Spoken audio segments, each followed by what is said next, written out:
أعوذ بالله من الشيطان الرجيم.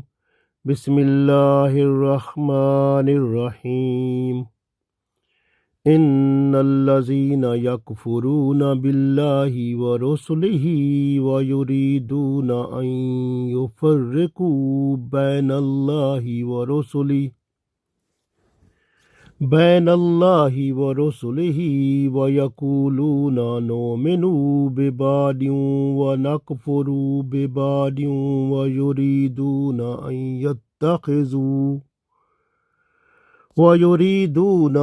يتخذوا بين ذلك سبيلا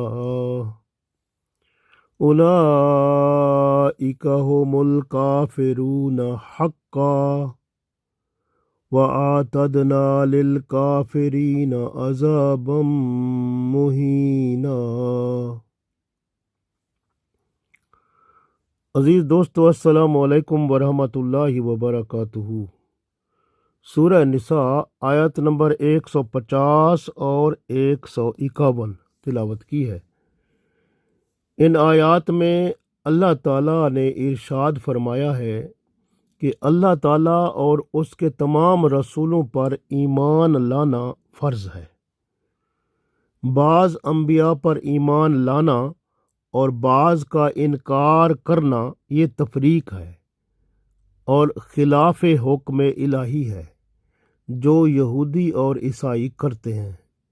ایک نبی کا انکار بھی کیا تو اللہ تعالیٰ نے ایسے لوگوں کو پکا کافر قرار دے دیا اور ان کے لیے ذلت بھرا عذاب تیار کیا ہے جو انہیں قیامت کے دن ملے گا، کیونکہ یہ لوگ اپنی شرائط پر اللہ تعالی کا حکم مانتے ہیں، نہ کہ اللہ کی شرائط پر، اور ایمان بھی اپنی ہی شرائط پر قائم رکھتے ہیں، اللہ کے حکم کے خلاف کرتے ہیں۔ مومن تو صرف وہ لوگ ہیں جو اللہ اور اس کے رسول صلی اللہ علیہ وسلم پر ایمان لاتے ہیں، یعنی اللہ اور اس کے تمام رسولوں پر، تمام انبیاء پر ایمان لاتے ہیں اور کسی میں فرق نہیں کرتے۔ تو یہ بڑا یہ عقیدہ جو ہے یہ ایمان والوں کا عقیدہ ہے، اور کسی نبی کا انکار کرنا بندہ کفر میں چلا جاتا ہے۔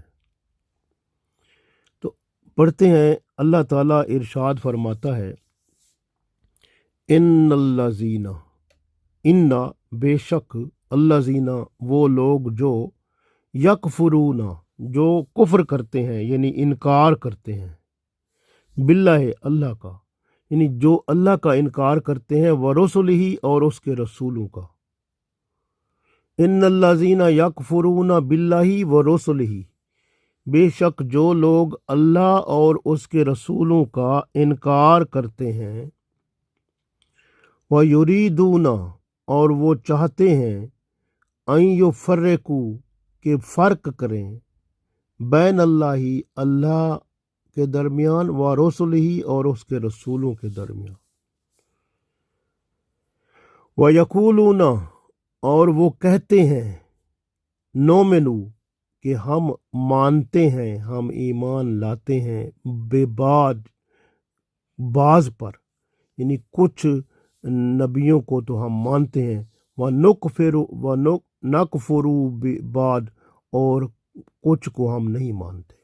نکفرو کا مطلب انکار کرتے ہیں، اور بے بعد کا مطلب بعض سے، یعنی بعض کو مانتے ہیں بعض کو نہیں مانتے، یعنی کچھ نبیوں کو، کچھ انبیاء اور رسولوں کو مانتے ہیں، کچھ انبیاء اور رسولوں کا انکار کرتے ہیں۔ وَيُرِيدُونَ اور یہ چاہتے ہیں، ان یتخذوا کہ وہ نکالیں، بین ذالک ان کے درمیان، یعنی کفر اور اسلام کے درمیان، سبیلا کوئی راستہ نکالیں، کوئی راہ نکالیں۔ اولئک هم الکافرون حقا، اولئک یہ وہ لوگ ہیں، هم الکافرون یہ ہیں کافر، حقا پکے،